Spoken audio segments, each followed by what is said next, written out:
வணக்கம். ஆகாஷ்வாணி புதுச்சேரி மாநில செய்திகள் வாசிப்பவர் சரவணகுமார்.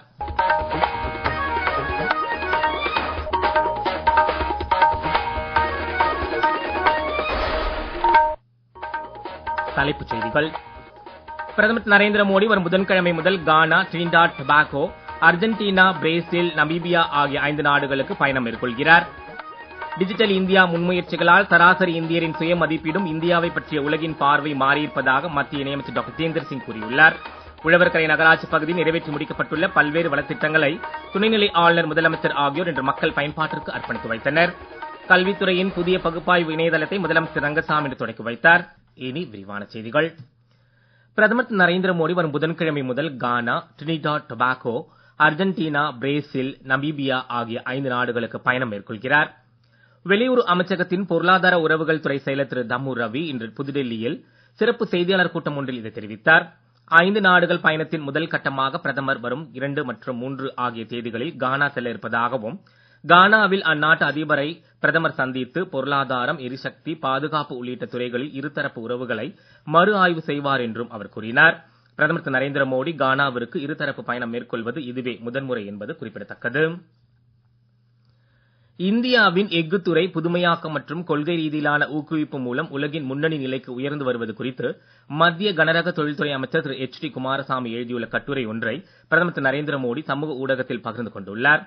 உள்கட்டமைப்பு முதல் பாதுகாப்பு வரையிலும், மின்சார வாகனங்கள் முதல் தூய எரிசக்தி வரையிலும் வளரும் இந்தியாவின் முதுகெலும்பாகவே எஃகு துறை திகழ்வதாக பிரதமர் தெரிவித்துள்ளார். எஃகு துறைக்கான உற்பத்தியுடன் இணைந்த ஊக்குவிப்பு திட்டம், உள்நாட்டு இரும்பு மற்றும் எஃகு உற்பத்தி கொள்கை போன்ற அரசின் பல்வேறு சீர்திருத்தங்களால் இந்திய எஃகு துறையில் உற்பத்தி திறன், சுயசார்பு மற்றும் புதுமையாக்க முயற்சிகள் அதிகரித்திருப்பதாக அமைச்சர் திரு குமாரசாமி தமது கட்டுரையில் கூறியுள்ளார். டிஜிட்டல் இந்தியா முன்முயற்சிகள் மூலமான மத்திய அரசின் தொழில்நுட்ப தலையீடுகளால் சராசரி இந்தியரின் சுய மதிப்பீடும் இந்தியாவை பற்றிய உலகின் பார்வையும் மாறியிருப்பதாக மத்திய அறிவியல் தொழில்நுட்பத்துறை இணையமைச்சர் டாக்டர் ஜிதேந்திர சிங் கூறியுள்ளார். புதுச்சேரியில் நடைபெற்ற இந்திய பொது நிர்வாக கழகத்தின் தென்மண்டல மாநாட்டை அவர் தொடக்கி வைத்து பேசுகையில், பிரதமர் நரேந்திர மோடி தலைமையிலான அரசு டிஜிட்டல் தொழில்நுட்பம் மூலமான பல்வேறு முன்முயற்சிகள் மூலம் ஆளுகையின் எல்லைகளை நீட்டித்து மக்கள் தங்களின் நிலையை தாங்களே நிர்ணயித்துக் கொள்ளும் அதிகாரத்தை வழங்கியிருப்பதாக கூறினார். நேரடி ரொக்க மானியம், டிஜிலாக்கர், உமங் செயலி, பாரத் நெட், ஜன்தன் போன்ற திட்டங்களால் கணிசமான அளவில் சமூக பொருளாதார தாக்கங்கள் ஏற்பட்டுள்ளதாக அமைச்சர் தெரிவித்தார். ஒரே நாடு ஒரே சந்தா திட்டத்தினால் தகவல்களை பெறும் உரிமை ஜனநாயகமயமாகி இருப்பதாக அவர் குறிப்பிட்டார். பிரதமரின் விஸ்வகர்மா போன்ற திட்டங்களால் பாரம்பரிய மரபுகளை பாதுகாக்கும் அதே வேளை இத்தகைய முயற்சிகளில் தொழில்நுட்பங்களின் பயன்பாடும் அதிகரித்திருப்பதாக அவர் தெரிவித்தார். நாட்டில் இதுவரை பயன்பாட்டிற்கு வராத இயற்கை ஆதாரங்களை கண்டுபிடித்து பயன்படுத்துவதும், அரசு துறை பொதுத்துறைக்கு இடையிலான ஒருங்கிணைப்பை மேம்படுத்தி உலக தரத்திற்கு உயர்த்துவதும் விக்சித் பாரத் இலக்குகளை எட்டுவதில் முக்கிய அம்சங்களாக இருக்கும் என்றும் அவர் கூறினார்.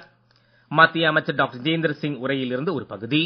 Ladies and gentlemen, you will recall that soon after this government came in 2014, one of the earliest mantras that Prime Minister Narendra Modi gave us was minimum government, maximum governance.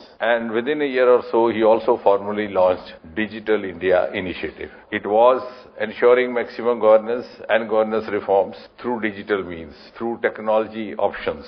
And therefore, a series of flagship initiatives took place after that, whether it was the DigiLocker, whether it was the Umang initiative for access to government services, with the direct benefit transfer, the DBT, the JAM Trinity, that is the Jan Dhan, Aadhaar, and Mobile Trinity, BharatNet, etc.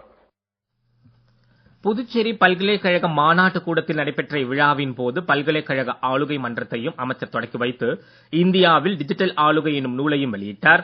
Puducherry அரசின் தலைமை செயலர் doctor Sarath Chauhan, பல்கலைக்கழக துணைவேந்தர் பேராசிரியர் பிரகாஷ் பாபு, இந்திய பொது நிர்வாக கழகத்தின் தலைமை இயக்குநர் திரு சுரேந்திரநாத் திரிபாதி, இக்கழகத்தின் புதுச்சேரி கிளை தலைவர் டாக்டர் தனபால் உட்பட பலர் விழாவில் கலந்து கொண்டனர்.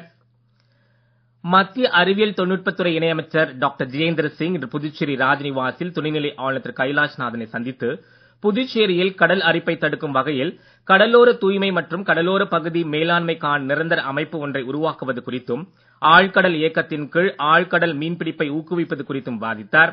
இதற்கு தேவையான எல்லா உதவிகளையும் மத்திய புவி அறிவியல் துறை அமைச்சகம் புதுச்சேரி அரசுக்கு வழங்கும் என அவர் உறுதியளித்தார். கடல் படுகையில் புதிய கனிம வள ஆதாரங்களை தேடி கண்டுபிடிப்பதன் மூலம் நாட்டின் தொழில்நுட்ப வல்லமை மேம்படுத்தவும் உலக அளவிலான கடல்சார் பொருளாதாரத்தில் இந்தியாவின் நிலையை உயர்த்தவும் ஏதுவாகும் என்று அமைச்சர் கூறினார். இந்தியாவின் விண்வெளி ஆராய்ச்சி திட்டங்களுக்கும் பெருங்கடல் ஆராய்ச்சி திட்டங்களுக்கும் இடையில் ஏற்கனவே நிலவும் ஒருங்கிணைப்பை புதுச்சேரி போன்ற கடலோர யூனியன் பிரதேசங்கள் மற்றும் மாநிலங்களுக்கு நீட்டிப்பதால் விக்சித் பாரத் இலக்குகளை எட்ட மிகவும் உதவிகரமாக இருக்கும் என்றும் அவர் மேலும் குறிப்பிட்டார்.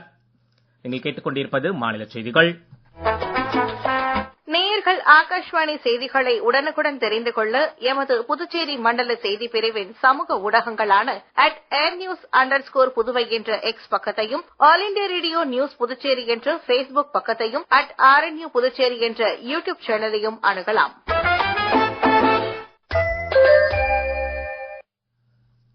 செய்திகள் தொடர்கின்றன.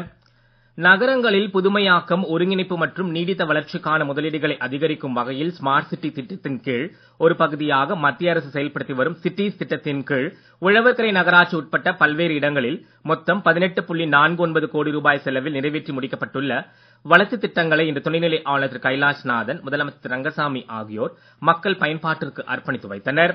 ஜவஹர் நகர், நடேசன் நகர் பூங்காவில் நடைபெற்ற இந்நிகழ்ச்சியில் முதலமைச்சர் திரு ரங்கசாமி பேசுகையில், அரசு மேற்கொண்ட பணிகள் காரணமாக புதுச்சேரியில் ரெயின்போ நகர் உள்ளிட்ட இடங்களில் தற்போது மழைநீர் தேங்குவதில்லை என்றார். முதலமைச்சர் உரையில் இருந்து ஒரு பகுதி.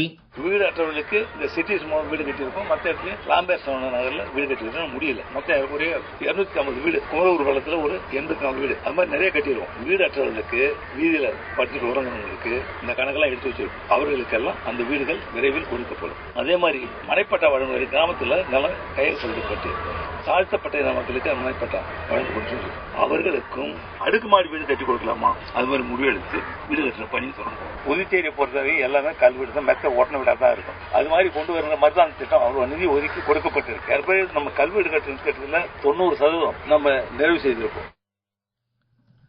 சட்டப்பேரவைத் தலைவர் திரு ஆர் செல்வம், சட்டமன்ற உறுப்பினர் திரு சிவசங்கர், உள்ளாட்சித்துறை இயக்குநர் திரு சக்திவேல், உழவர்கரை நகராட்சி ஆணையர் திரு சுரேஷ்ராஜ் உள்ளிட்டோர் இந்நிகழ்ச்சியில் கலந்து கொண்டனர். புதுச்சேரியில் அனைத்து பள்ளிகள், மாணவர்கள், ஆசிரியர்கள் மற்றும் இதர வசதிகள் பற்றிய எல்லா தகவல்களும் அடங்கிய தரவு தளமாக கல்வித்துறை சார்பில் நிறுவப்பட்டுள்ள வித்யா சமீக்ஷா கேந்திரா என்னும் இணையதள வசதியை துணைநிலை ஆளுநர் திரு கைலாஷ்நாதன் இன்று தொடங்கி வைத்தார். முதலமைச்சர் திரு ரங்கசாமி தலைமையில் கல்வித்துறை வளாகத்தில் நடைபெற்ற நிகழ்ச்சியில் சட்டப்பேரவைத் தலைவர் திரு ஆர் செல்வம், கல்வி அமைச்சர் திரு நமச்சிவாயம், கல்வித்துறை செயலர் திருமதி பிரியதர்ஷினி, மாநில சமக்கிர சிக்ஷா திட்ட இயக்குநர் திருமதி எழில் கல்பனா உள்ளிட்டோர் கலந்து கொண்டனர்.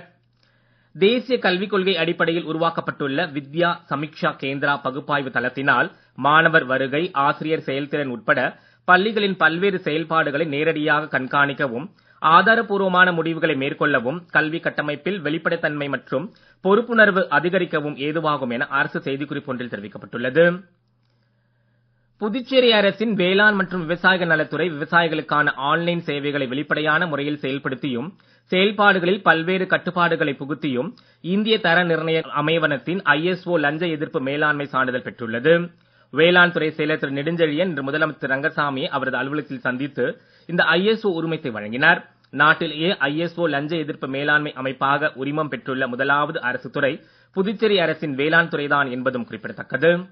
புதுச்சேரி, காரைக்கால், மாஹே, ஏனாம் பகுதிகளைச் சேர்ந்த 90 இஸ்லாமியர்கள் அச்சு பயணம் மேற்கொள்ள முதலமைச்சர் நிவாரண நிதியில் இருந்து மொத்தம் 14,40,000 ரூபாய் நிதியுதவி வழங்கப்பட்டுள்ளது. இதற்கான காசோலையை முதலமைச்சர் ரங்கசாமி இன்று மாநில ஹஜ் கமிட்டி உறுப்பினர் திரு நிசார் அகமதுவிடம் வழங்கினார். இந்தியாவிற்கு வந்து செல்லும் சொகுசு கப்பலின் எண்ணிக்கை கடந்த 11 ஆண்டுகளில் 102 14,272 அதிகரித்திருப்பதாகவும், கொள்கை, சட்டம், வரி மற்றும் உள்கட்டமைப்பு ரீதியில் அரசு அமல்படுத்திய பல்வேறு முன்முயற்சிகளே இதற்கு காரணம் என்றும் மத்திய கப்பல் துறை அமைச்சர் சர்பானந்த சோனாவால் கூறியுள்ளார். சொகுசு கப்பல் போக்குவரத்து தொடர்பாக சென்னையில் நடைபெற்ற முதலாவது ஆசியான் இந்திய பேச்சுவார்த்தை மாநாட்டின் தொடக்க விழாவில் பேசுகையில் அவர் இதை தெரிவித்தார். சொகுசு கப்பல் சுற்றுலாவை ஊக்குவிப்பதால் நவீன உலகை பழங்கால கலாச்சாரத்துடன் ஒருங்கிணைக்க ஏதுவாகும் என்று அமைச்சர் தெரிவித்தார். தமிழகத்திற்கும் சீனா, எகிப்து, தென்கிழக்கு ஆசிய நாடுகள் மற்றும் ஐரோப்பாவின் சில பகுதிகளுக்கும் இடையில் பழங்காலத்திலேயே கடல்வழி தொடர்புகள் இருந்ததை அவர் மேலும் சுட்டிக்காட்டினார். மீண்டும் தலைப்புச் செய்திகள். பிரதமர் நரேந்திர மோடி வரும் புதன்கிழமை முதல் Ghana, Trinidad Tobago, Argentina, Brazil, Namibia ஆகிய 5 நாடுகளுக்கு பயணம் மேற்கொள்கிறார். டிஜிட்டல் இந்தியா முன்முயற்சிகளால் சராசரி இந்தியரின் சுய மதிப்பீடும் இந்தியாவை பற்றிய உலகின் பார்வை மாறியிருப்பதாக மத்திய இணையமைச்சர் டாக்டர் ஜிதேந்திர சிங் கூறியுள்ளார். உழவர்கரை நகராட்சி பகுதியில் நிறைவேற்றி முடிக்கப்பட்டுள்ள பல்வேறு வளத்திட்டங்களை துணைநிலை ஆளுநர், முதலமைச்சர் ஆகியோர் இன்று மக்கள் பயன்பாட்டிற்கு அர்ப்பணித்து வைத்தனர். கல்வித்துறையின் புதிய பகுப்பாய்வு இணையதளத்தை முதலமைச்சர் ரங்கசாமி இன்று தொடக்கி வைத்தார். இத்துடன் செய்தியறிக்கை நிறைவு பெறுகிறது. வணக்கம்.